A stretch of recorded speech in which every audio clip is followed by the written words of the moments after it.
How to block Team Snapchat on Snapchat. Hi everyone, this is Max. I hope you are doing great, so let's start without wasting time. First of all, open up Snapchat,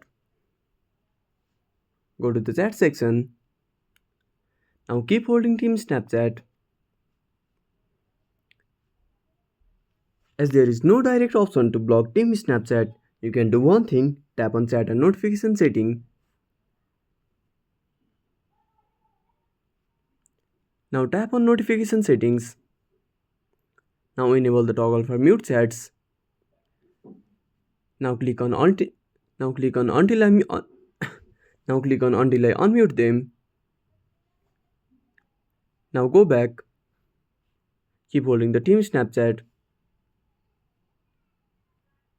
Now tap on chat and notification settings and click on clear from chat feed. Now tap on clear. So that's it. If you found this video helpful, smash that like button and subscribe our channel for more awesome content. Have a burning question or want to search the topic? Drop down a comment below. This is Max signing off until next time.